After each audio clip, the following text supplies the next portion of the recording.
Black excellence means taking everything that was put against you, defeating those things, conquering them, and then still excelling to a level that your ops, your opponents can't even understand because you just had everything stacked up against you.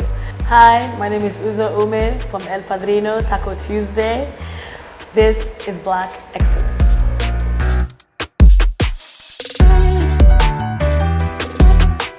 I sell tacos for a living. At surface level, that is what we do. But underneath all of that, I think we build community, we promote culture, and we serve excellent Nigerian Mexican cuisine. But all of that is to say, I sell tacos for a living. For me, I will always say the greatest part of being an American is the ability to dream. When you live in America, you feel like you can fly. That is the American dream, right? It's not actually the tangible things that you can get, but it's the idea that you can be and you can become anything you want to be. So at a young age, it's actually quite influential in how you think about the world. I always tell my employees that that's what I wish for them in Nigeria, is for them to be able to dream. So I think growing up in America, my biggest influence from America was the ability to dream. And then also going to America and not understanding race was pretty interesting for me. So funny enough, being in America actually over time gave me more pride in who I was. I had more pride in my blackness because there you could see that there was such a thing as, black versus white. When growing up in Nigeria, all I really heard was, tribe versus tribe. And so being out there and being considered a disadvantaged person even fueled the dream part of it, right? Because then you're like, oh, I'm an underdog, but I can also dream. And so yeah, I think the good thing is you're able to dream. The bad thing is supposed to be the race, but I think over time I flipped it. I dove deeper into my race, and when you combine that black joy, that black magic with the American dream, you end up in Lagos selling tacos. I think, so generally when I moved back to Nigeria to start El Padrino, I didn't move back because I wanted to build a business for Africa. I wanted to build a world-class business from Africa. And so I think we always had that in the back of our mind. Again, going back to that, black excellence, black joy mixed up with the American ability to dream, right? So for me, I think coming back here, using Mexican food that people did not care about actually, but then even showcasing what you can do with Nigerian produce through Mexican food for us was that globalization, right? It's like you go to America, you learn about Mexican food, you come back, you use Nigerian ingredients to do it, and you do it in an authentic way where you're making things from scratch, your tortillas, your corn, your salsas fresh. And I just felt like that was one of the ways that we were gonna be able to build a global community, right? Because everybody knows Mexican food, most parts of the world, they know Mexican food. Even in China, they love Mexican food, right? So what easier way to tell people about Nigerian produce if not through Mexican food? And that's what we did. So we are trying, to be like Dangote cement, made in Nigeria, but exported globally. And I think that that's something that we can do. So when people come to Nigeria, you might have people that are scared to just go in and try Nigerian food, but they know Mexican food. And so when they come in, they eat Mexican food, and then you tell them, hey, this is only using Nigerian ingredients. They're like, whoa, so this is what these ingredients can taste like, right? So I think it's a loaded question, but I think that using Mexican food as a vehicle already helps us get a global audience, right? And then using Nigerian ingredients to back that Mexican food is where the education comes in, is where the being the first Nigerian Mex comes in, and is where the cement analogy comes in, which is, hey, we can actually do so much more with things that we produce here. That's a very good question. And funny enough, it's a question that, did you do some research on that? So I'll take it a step back. I started my entrepreneurship journey quite early. I probably started at 13 years old. I've never known my life not either building a business or building something. When I was 19 going into 20, I started an event production company. It was called Low Key Management. So this event production company, we were hosting events in America. So we used to bring people together. So you're right, at the core of it,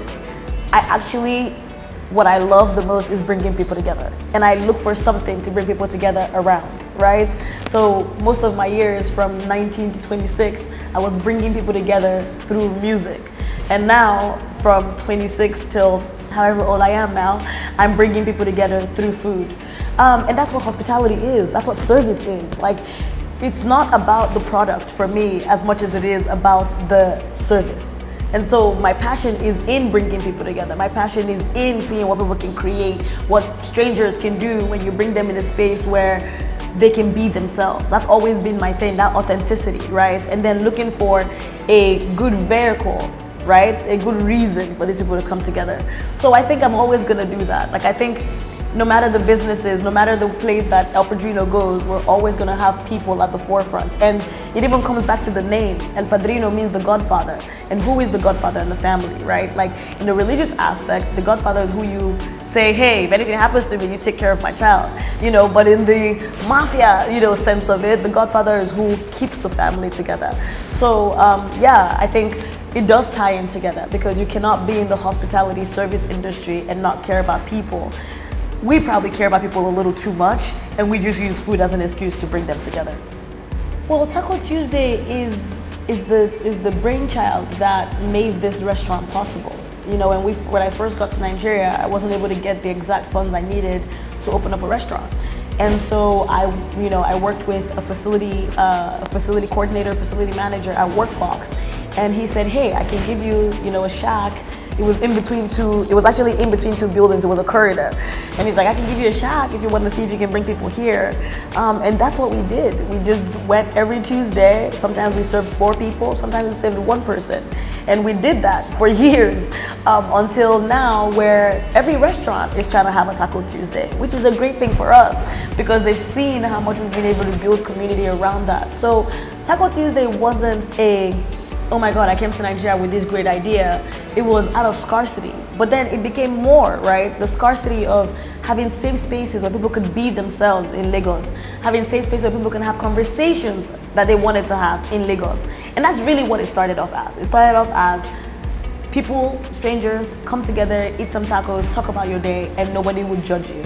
And at first people were like, well, how do you scale that? And I'm like, well, you can scale that, right? You can scale that by teaching your employees to never be judgmental, by teaching your employees to not be classist, to not get excited about anything, by teaching your employees to be open-minded about the things that they hear, they see, And so I think for us, like, Taco Tuesday is just the heart of El Padrino. It is the heart of what we stand for. It is the heart of our vision and mission statement, which is to create a company that is service-centric and uses authenticity as a tool to empower its staff, its community, and its entire ecosystem.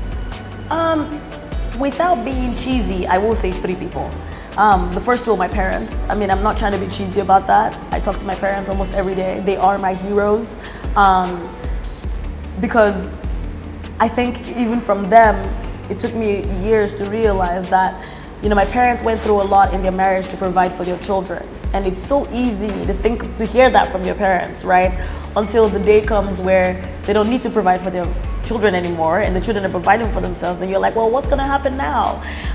And you see them enjoy their marriage, you see them enjoy each other, because they had this common goal, they achieved this common goal excellently, and now they're together and living a beautiful life, right? So they're my hero, because I was able to, and my parents never stopped building, never stopped creating. We watched our dad go from being, a taxi driver to owning his own business, like in his 50s, and successfully running that business, right? So at this age, sometimes I call my dad and I'm like, I can't believe you started a business at that age, right? Because I'm going to get tired, but yeah, your age, you're still doing that. And then my mom also, entrepreneurial, very calm-headed, very, very grounded and very peaceful. So those are always going to be my heroes. But if I had to now pick an African American or even a Black American that I really truly look up to, it would be Jay-Z. I think Jay-Z is the epitome of evolving. I think Jay-Z is the epitome of staying true to yourself, and he's the epitome of working hard. But you rise by rising others, and you can see that in his story. And to see someone go from being a drug dealer to being Warren Buffett's close friend, that's impressive. And doing it naturally, doing it without making a sound, without shouting, without doing any crazy thing, just doing it diligently, slowly but surely. That's the El Padrino, man. Like that's who it is. So my biggest role model really has to be Jay-Z. Black excellence is the fortunate and unfortunate thing that we have to deal with in our lives, right? Because we can't just be excellent, right? We gotta be Black excellent. And so let me just start with that. But Black excellence means what I was trying to explain earlier.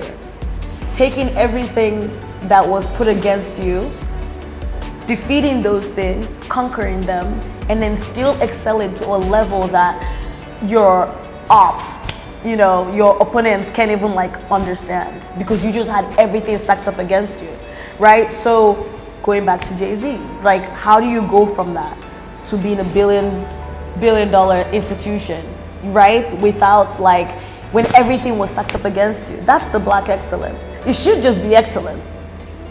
But because as a Black man, as a Black woman, these things are stacked up against you, not because you're expected to defeat them. They're expected to defeat you.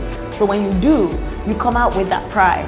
So for me, my entire life is Black excellence. I love part of the reason I actually love being in Nigeria is that Black excellence. It's being in an environment where you see Black people, African people, Nigerian people excel, and not in a way that someone has to say, oh, that's really nice for a Black person. It's yo, we worked even twice as hard to get that, So that's what Black excellence is to me. It shouldn't be Black excellence, but because we have so much against us and we still excel,